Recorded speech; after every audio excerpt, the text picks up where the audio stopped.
हो बुढ़ऊ के छोड़ देब, हम नहीं करब। का जनी कौन घोल पिया के रखले बाड़ी, उ आवली तो लेके चल जइहन, एक दिन अइहन तेल पानी लगइहन, अब हमू छोड़ देब, नहीं करब। हमू बुढ़ऊ के बड़ी कर देली, खाली तेल पानी एक दिन लगा के चल जइहन कि इनकी हम से पापा लगा देती कर देती है। अब बुढ़ऊ के जिंदगी भर हम करूँ, अब महीना लगे वाला बा और लेके और ओकर बाद देखा चल जइहन। अब छोड़ देब, हमू नहीं करब, हम काहे ला करब, जब करेला है ये बात उहे करिहन।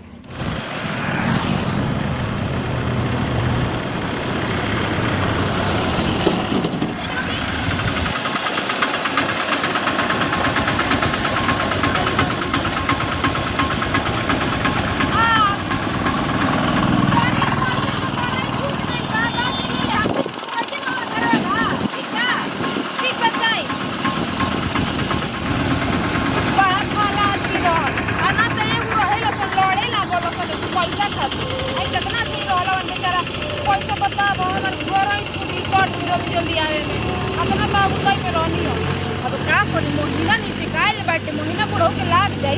सब छोटी को दुनिया के दे दिए तो हम तो मरिए जाए आ जाई खराब हमारा पर्स उसके ध्यान रहो यहाँ तो हमारा ध्यान टंगाइल बा के 4 गो दिन बचल बा आए बुढ़ो के पेंशन मिले खातिर हम मिल जाए तो छोटकी रहत या बहला फुसला के ले मत लेवे हाँ जाए जल्दी बुढ़ो के फुसलाई ना तो बूढ़ आदमी के टूघरे में तनिको टाइम ना लगेला ई मत की छोटकी देर टूघुर जाए जल्दी।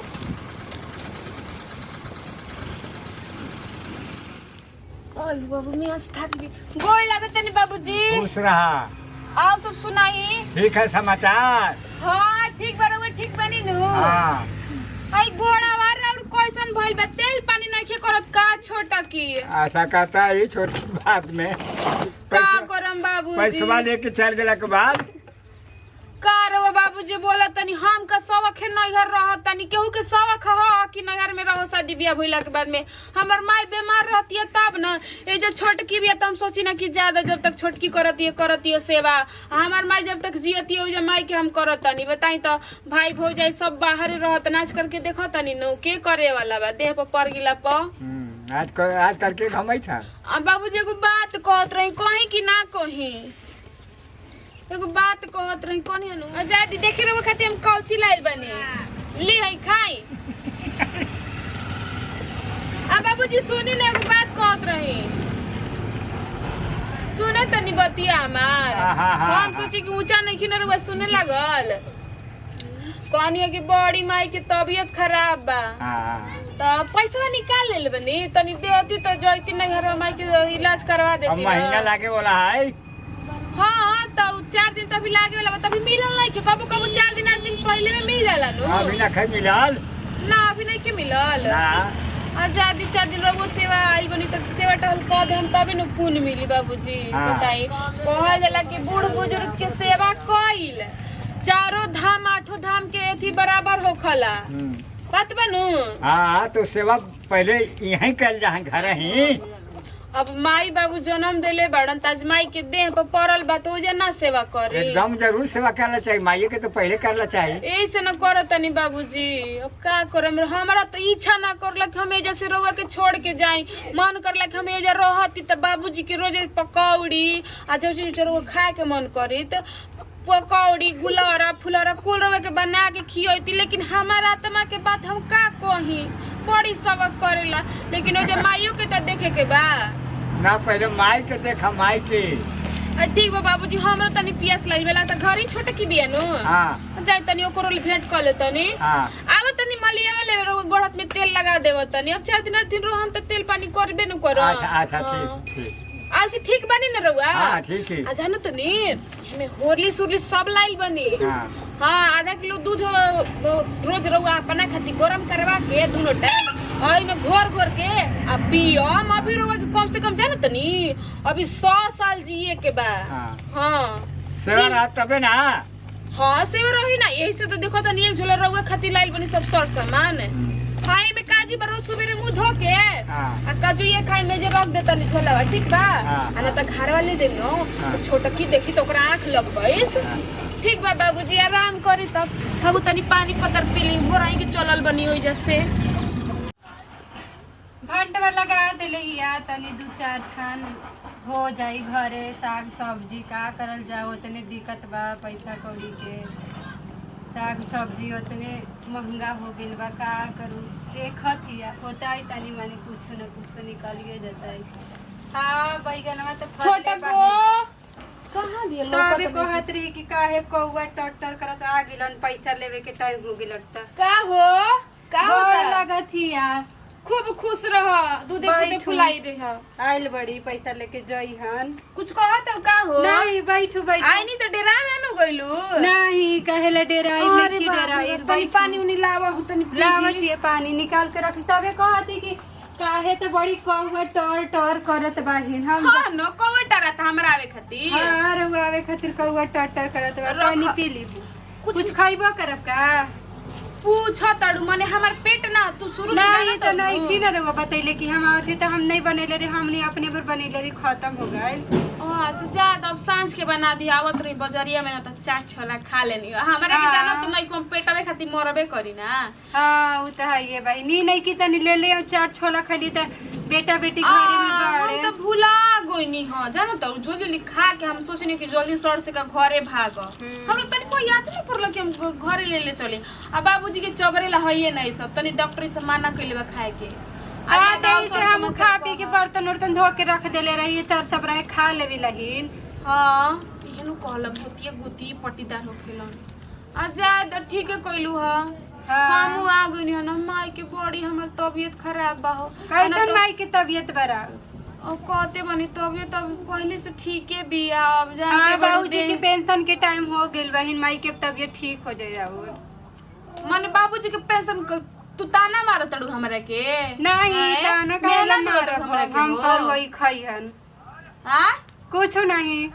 हम सोचे कि कुछ कहलू ह तहार बाबूजी में हक बा त हमार नइखे ह कैसे बोला तड़ू त करे के न चाहिए बाबूजी में हक बहिन पहले तो तारा ई सोचे के चाहे कि हमार गोतनी कतना दिन के बाद आइल बड़ी तनी हंसी बोली त आते आते ओइ ठेला गो तड़ू ए जे रहती ताऊ का जन का हमरा लाते एको दिन हमरा के चैन से न रहे दे तू। हां त रहती तब न रहते नहीं की त का करल जाए रहे के न चाहिए खाली जान चल रोटी सेक द अभी नहीं जब हमरा बड़ी कमर दुखात बहिन हम जाती है रोटी सेक रोटी खइहन बताव हो कितना अभी से ओइठती है तू ओइठ चाहे कुछ कहत ही का ना ना ना हम कुछ नहीं की कहत नहीं कुछ कहत है तो कहो हम सुनत हिया ना वो सही माई के बारे में सोचत रही कि अब हे जाइल बनी हो हमार मन टांगाइल बा कि माई कैसन होई तो चल जाओ नहीं काहे ला रुकलिया चल जेती माई बीरा जाके रह अरे चलिए जेती अब 2-4 दिन जाइल बनी रह हम बाबूजी के सेवा टहल करम आ फिर चली जाई चलो ठीक बा आओ तनी तनी होनिया घूम ले ये जाइला ढेर दिन होखेला ना तो सगरो खेती बधारी घूम ले ना कि केने का भइल केने का ना भइल नहीं बाबूजी के पेंशन आवे वाला रहल त आ जइलही ना बाबूजी के पेंशन नहीं रहल त वो नहीं हरे रही लहीन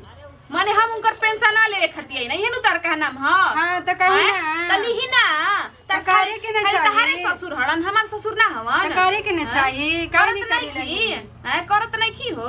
हम करत जे ना हमार आधा हक बा